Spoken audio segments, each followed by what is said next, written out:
ললিতা বিশাখা তুঙ্গবিদ্যা, তুঙ্গবিদ্যার ঘরে গেলেন, সেখানেও কৃষ্ণ। সুলেখার ঘরে গেলেন, সেখানেও কৃষ্ণ। তুঙ্গভদ্রার ঘরে গেলেন, সেখানেও কৃষ্ণ। 16,000 গোপী, কয়জন? 1,000 না, 16,000 গোপীর ঘরে নারদ ঋষি হাঁটতে হাঁটতে পা ব্যথা হয়ে গেছে, গরম জল দেওয়ার সময় এসেছে। কিন্তু প্রত্যেক ঘরে আমার গোবিন্দ হয়তো শুয়ে আছে, না হয় বসে আছে, না হয় পান চিবুচ্ছে, না হয় দুধ খাচ্ছে, না হয় ননি খাচ্ছে, না হয় মাখন খাচ্ছে। এই অবস্থা। নারদ ঋষি বেজার হয়ে গেলেন, বলে শালা যে ঘরে যাই শালা ছাড়া আর কোনো লোক নেই, যে ঘরে যাই এই কৃষ্টিয়া ছাড়া আর কোনো লোক নাই, এতগুলো নারী নিয়ে এসে কি করে দিন কাটায়। আপনারা বুঝবেন আমার গোবিন্দ বোধহয় মেয়ে পাগলা, লোকে মনে করবে না, অন্যরাও মনে করবে এই কৃষ্ণ বড় দুষ্ট, মেয়ের প্রতি তার লোক।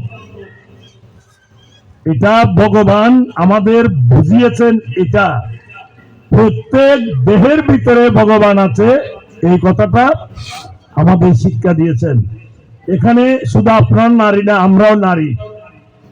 পৃথিবীতে প্রকৃতি সবাই, পুরুষ একজন। পুরুষ কয়জন? একজন, ব্রহ্ম, ভগবান শ্রীকৃষ্ণ, অনাদির আদি গোবিন্দ, তিনি একজন পুরুষ। আমরা সবাই নারী।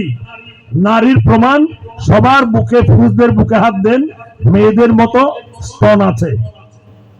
স্তনে বোটা থাকলে সে প্রকৃতি। শুধু আমার মায়ের দুধ আছে তা না, আমারও আছে, ওনারও আছে, সবার বুকে স্তন আছে। সুধী মণ্ডলী, তাই জন্য প্রত্যেকটি সন্তান প্রকৃতি। পুরুষ কয়জন? একজন। নারদ ঋষিকে কৃষ্ণ এটা শিক্ষা দিয়েছেন, প্রতিটি ঘরে আমি আছি, মানে প্রত্যেক দেহের ভিতরে আমি আছি, আমি ছাড়া কোনো দেহ নেই। আমি চলে গেলে আপনি পুরুষ, আপনি মরা। ভগবান চলে গেলে আমরা কি? Dead body. নারদকে এটা শিক্ষা দিয়েছেন। আসলে নারদও কোনো মেয়ে পাগলা না, আমার কৃষ্ণ কোনো মেয়ের উপর লোভ লালসা নেই। প্রমাণ রাসের মধ্যে কথা ছিল, কোন সেক্স পাওয়ার আল্লাহর লোক রাসে যেতে পারবে না। শিব নারী রূপ ধারণ করে গিয়েছিলেন ওখানে, শিব গর্ভ হয়ে গিয়েছিলেন, শিবের পেটে বাচ্চা এসে গেছিল।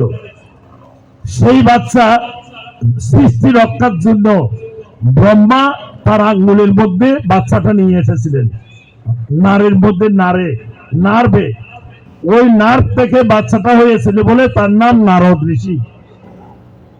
নারদের জন্ম হলো কোত্থেকে?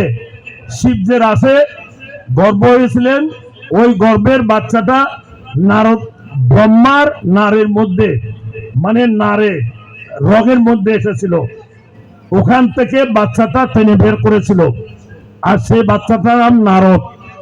নার থেকে হয়েছিলেন বলে তার নাম কি? নারদ।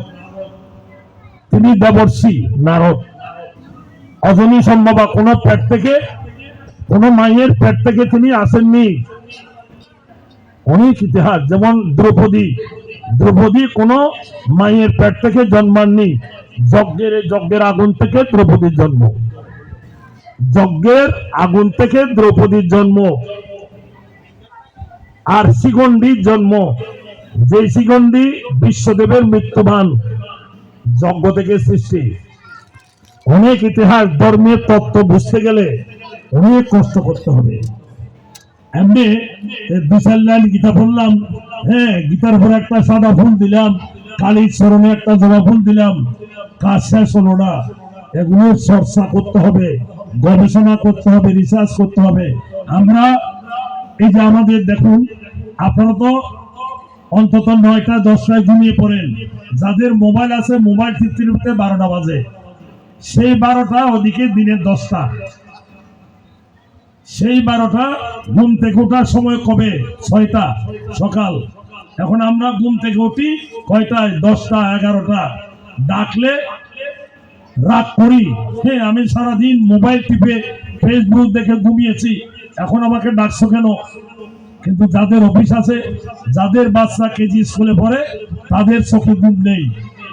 6টা বাজার আগে ঘুম থেকে উঠে স্নান করতে হবে, বাচ্চাকে সাজিয়ে ব্রাশ করে কেজি স্কুলে পাঠাতে হবে।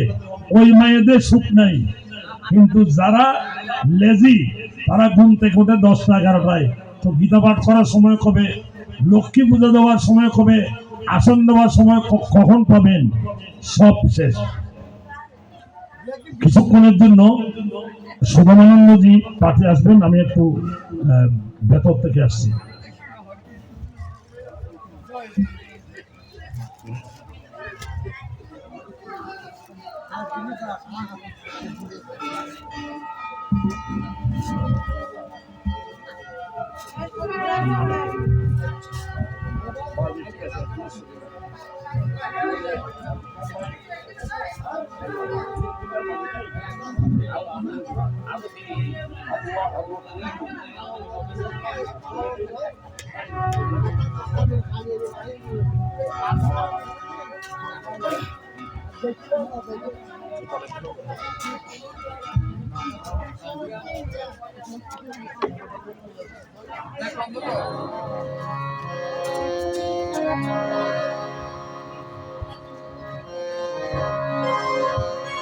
ओम हरिं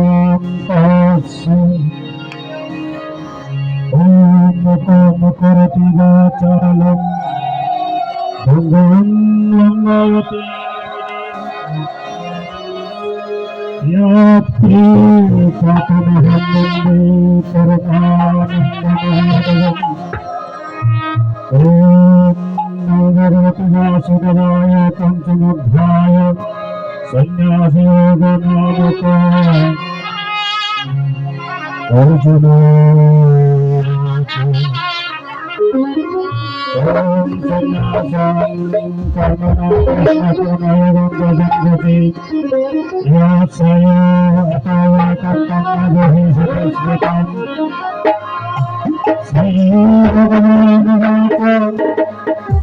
संकर्मनिवचन शेषकरुणोस्तु धर्मसंन्यास धर्मभीषते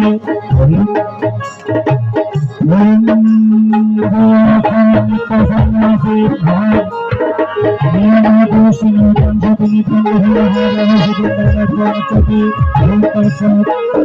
ओम शांति पितृधार लोकंति न पंडिता कामति हस्तियो शंति वेदंति फलंतस नमस्ते पक्षति स्थानं तद्योगोति रण्यते ऐकं भगवते ओम तस्मै ओम नमो भगवते ओम संन्यासस्तु महाभारतस्ते योगोत्तरमने ब्रह्मचर्यनिरतकल्पसा